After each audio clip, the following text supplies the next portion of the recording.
بە ناوی خوای گەورە و میهرەبان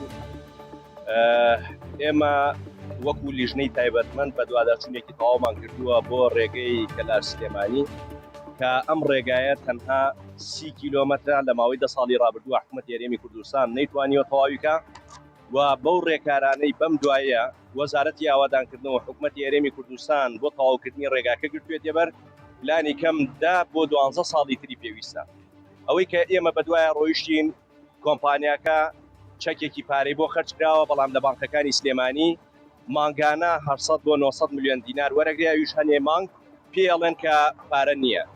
ئێوە بۆ خۆتان نەزانن لە چەند ڕۆژی ڕابردووشە کارەساتێکی گەورەی دڵتەزێن لەسەر ئەو ڕێگایە ڕوویدا بێگومان ئەمە دوایین کارەسات نابێ و کارەساتی گەورەتری بەدوایە یعنی ناکرێ حکوومەتی هەرێمی کوردستان ئەوەنە بێباک بێ گوێ لە هاوڵاتیانی ناوچەکە نەگرێ گوێ لە پەرلەمانتاران نەگرێ گوێ لە چالاکوانان نەگرێ گوێ لە هەموو ئەو خەڵکە دڵسۆزانە نەگرێ کە خەمی تەواوبوونی ئەم ڕێگایانە هەیە.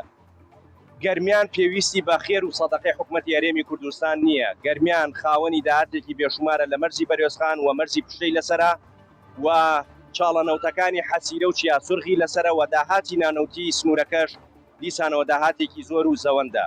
بۆچی ئەمە تەواو ناکرێ تاوکو ئێستا وەڵامێکی ڕوونمان دەست نەکەوتوەتەوە وەکو پەرلەمانی کوردستان وەزیری ئاوادانکردنەوە داوا لە حکوومەتی هەرێمی کوردستانەکە پارەی بۆ تارخان بکرێ.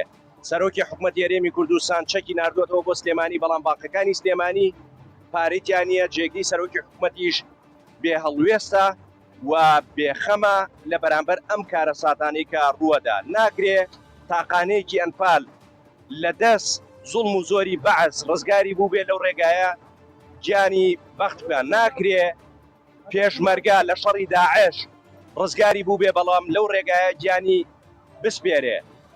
من یەک نمونەی گەندەڵیە هێنمەوە لێرە بۆ یەکەم جارە ئاشکرایەکەم بزانە ئەم ڕێگایە ئەوەنە پارەی پێویستە یان ئەوەنە بێخەمی ئەم حکوومەتەی پێویستە یان نە.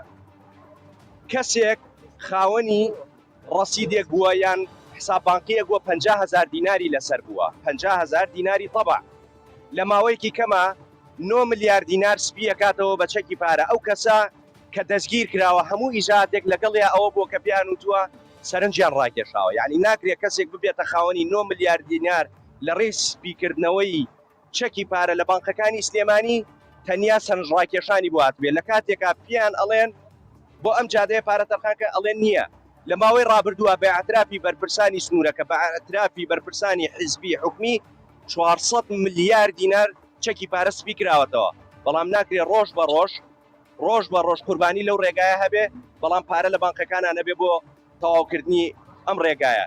بۆ زانیاری ئێوەی بەڕێز زۆرترین ڕێژەی مردن لە هەرێمی کوردستان ڕووداوەکانی هاتوچۆن، زۆرترین ڕێژەی کەم ئەندامبوون لە هەرێمی کوردستان ڕووداوەکانی هاتوچۆن، زۆرترین ڕێژەی مردنی مناڵ لە هەرێمی کوردستان لە ڕووداوەکانی هاتوچۆیە و ڕێگەی کەلار سلێمانی پشکی شێری بەرکەوتووە.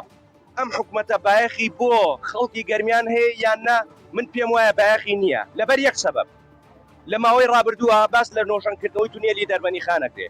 تونێلی دەربەنی خان 167 میلیۆن دیناری بۆ خەرج کراوە. 167 میلیۆن دینار پارەی یەک ئۆتۆمبیل لەو سەدان ئۆتۆمبیلی لە ماوەی ڕابردووە حکوومەتی هەرێمی کوردستان بۆ بەڕێوەبەر و ڕایۆژکار و بۆ وەزیرەکانی کردیوە. یعنی جادەی 150 مەتری هەولێر جادەی 100 مەتری هەولێر دروست ئەکرێ بەقەدەر تونێلی دەربەنی خان کۆنگرەی ڕۆژنامەنووسی بەیاننامە و ڕوونکردنەوەی لەسەر نەدرا سەردان نەکرا لە وەزیرەوە تاوەکو بەڕێوەبەر و تاوەکو قایمقان سەردانی ئەو تونێلیان کردووە کە پارەی تەنیا یەک ئۆتۆمبیل لەو سەدان ئۆتۆمبیلی حکوومەت کردوێتی. زۆر سوپاس.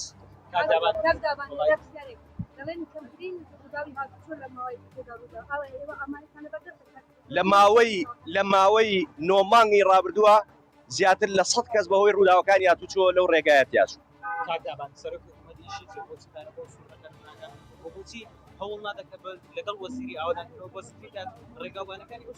ئێمە لە پەرلەمانی کوردستان یاداشمان داوە ئیمزایەکی زۆرمان کۆ کردوێتەوە کە سەرۆکی حکوومەت جێگرەکەی وەزیری ئاوادانکردنەوە وەزیری دارایی بێتە پەرلەمان بۆ ئەوەی ئەم پرسەیەک لا بکرێتەوە.